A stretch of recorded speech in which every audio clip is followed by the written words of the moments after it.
Hey loves, welcome back to my channel. Today guys, I'll be checking out this interesting video from Thomas Sowell, and it's titled The Surprising Truth Behind Why Arabs Still Practice Slavery. You guys, I'm super excited for this.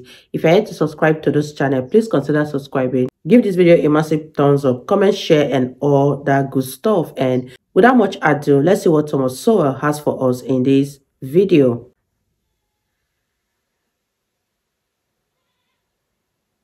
The British stamped out slavery, not only throughout the British Empire, which included 1/4 of the world, whether measured in land or people, but also by its pressures and its actions against other nations. For example, the British Navy entered Brazilian waters in 1849 and destroyed Brazilian ships that had been used in the slave trade. The British government pressured the Ottoman Empire into banning the African slave trade, and, later, threatened to start boarding Ottoman ships in the Mediterranean if that empire did not do a better job of policing the ban. Still later, Americans stamped out slavery in the Philippines. The Dutch stamped it out in Indonesia, the Russians in Central Asia, the French in their West African and Caribbean colonies. Germans, in their East Africa colonies, often hanged slave traders on the spot when they caught them in the act. No non-Western nation or civilization shared this animosity towards slavery that began to develop in the Western world in the late 18th century, reached its peak in the 19th century, and continued to fuel the anti-slavery efforts that were still necessary in much of Africa and the Middle East on into the first half of the 20th century. This worldwide struggle went on for more than a century because the non-Western world in general resisted and evaded all efforts to get them to root out this institution that was an integral part of their economies and societies. When the British ambassador to the Ottoman Empire first raised the issue of abolishing slavery with the Sultan in 1840, he reported this response: "I have been heard with extreme astonishment, accompanied with a smile at a proposition for destroying an institution closely interwoven with the frame of society in this country, and intimately connected with the law and with the habits and even the religion of all classes, from the Sultan himself on down to the lowest peasant." Similarly, the Maoris of New Zealand responded to comments on their enslavement of some fellow Polynesians on other islands by saying, "We took possession in accordance with our customs, and we caught all the people. Not one escaped. Some ran away from us. These we killed, and others we killed. Wow. But what of that? It was in accordance with our customs." Can you imagine? When British Foreign Secretary Palmerston sought in 1841, through his representative counsel, Atkins Hamerton, to get the ruler of Zanzibar to end the flourishing slave trade there, this was the response. When Palmerston continued to press for an end to the slave trade, Said pleaded that if he acceded to British demands, his subjects would withdraw their loyalty from him and support another claimant to the throne. Wow. And was he not looked up to by all Arabs generally as the person who should protect and guarantee for them their dearest interests, the right to carry on the slave trade? He reminded Hamerton that Arabs were not like the English and other European people who were always reading and writing and were unable to understand the anti-slavery viewpoint. The British obsession with it was quite inexplicable to them. In short, what was so patently wrong about slavery, in the eyes of Western civilization of the past 2 centuries, was almost incomprehensible to many non-Westerners.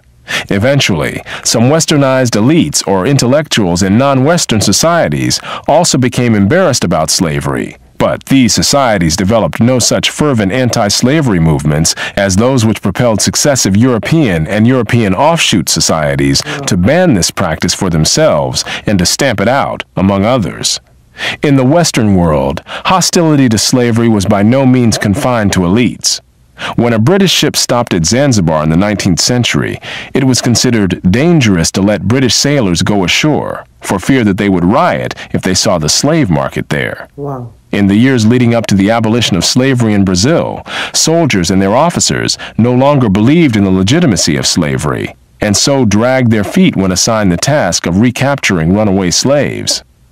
Wow, you guys, what are your thoughts on this video? It's so painful that the elites in the society are the ones who do not want to stop slavery because of what they stand to gain and because of the respect people accord to them, because of the position they hold in the society. The Western countries really did an excellent job in fighting and helping to abolish this slave trade. And leave your thoughts in the comment section down below, and let's continue watching, you guys. Hostility to slavery was by no means confined to elites. When a British ship stopped at Zanzibar in the 19th century, it was considered dangerous to let British sailors go ashore, for fear that they would riot if they saw the slave market there.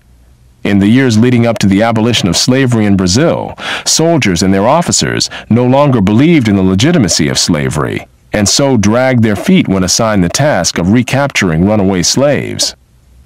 Soldiers continued to be sent to places where slaves were on the loose, but were not afraid to express their unwillingness to capture fugitives. The commander of an army unit sent to a community in Sao Paulo early in 1888 agreed to maintain order, but openly declined to capture slaves.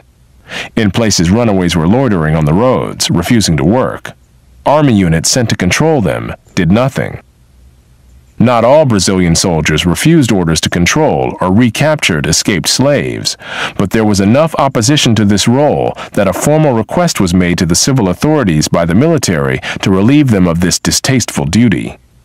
With public opinion increasingly hostile to the continuation of slavery, and many Brazilians keenly aware of and painfully embarrassed by the fact that their country was the last one in the Western world to still have slavery, the plantation owners were increasingly isolated, and some began freeing their slaves themselves in anticipation of official emancipation, and in some cases in hopes of retaining these workers as employees. Thus, when the official date of emancipation arrived in Brazil, most slaves were already free, either having been freed by plantation owners or having simply left the plantations on their own, secure in the knowledge that the surrounding population was not likely to cooperate in their recapture and return. Still, when the official day of emancipation arrived, it was a cause of national celebration. The novelist Machado de Assis recalled that the celebrations following the passage of the Golden Law were the only instance of popular delirium that I can remember ever having seen. One Sao Paulo newspaper described the crowds that gathered to celebrate. To try to describe the splendor of that festival of joy, to tell everything that happened, falls beyond our abilities. Never has this capital seen such multitudinous and unanimous enthusiasm. Wow. Perhaps at no other period of history was the contrast between the Western and the non-Western world greater. Here was the scene when the Ottoman Empire announced the end of the slave trade. In 1855, when the Sultan's firman was read out in Mecca and Jeddah, it caused a revolution. Turkish officials, including the Qadi who read the firman, were murdered, the garrison shut, and Mecca was in a state of revolt until the Porte repealed the obnoxious order. And when the Governor-General of the Hejaz issued orders on 25 February 1860 forbidding the slave trade in all Turkish ports in the Red Sea, there was great excitement and fear of the recurrence of the 1855 violence. There was no Ottoman cruiser in the Red Sea capable of giving effect to this order, and Turkish officials were too frightened to enforce it. Although the slave trade was formally abolished in the Ottoman Empire, under pressure from the British government, slavery itself continued. As of 1891, the imperial palace purchased 11 slave girls for its harem, as others in the Ottoman Empire purchased women as concubines, typically white women from a region near the Caucasus and the Black Sea, known as Circassia, even though every nation in the Western world had by then outlawed slavery. Not only the Turks accepted such slavery, so did the Circassians. Mothers often groomed their daughters for this role and sold them into what was considered to be a desirable situation, at least by comparison with what was available in Circassia. British Foreign Secretary Palmerston said, "The only complaint we have ever heard from the Circassians has been against our attempts to stop the traffic." Contrary to the myths to live by, created by Alex Haley and others, Africans were by no means the innocents portrayed in Roots, baffled as to why white men were coming in and taking their people away in chains. On the contrary, the region of West Africa from which Kunta Kinte supposedly came was one of the great slave-trading regions of the continent. before, during, and after the white man arrived. It was Africans who enslaved their fellow Africans, selling some of these slaves to Europeans or to Arabs and keeping others for themselves. Even at the peak of the Atlantic slave trade, Africans retained more slaves for themselves than they sent to the Western Hemisphere. Wow, you guys, that was such an interesting one from Thomas Sowell, and I really enjoyed every minute of this video, even as much as the Western countries fought so hard to end slavery.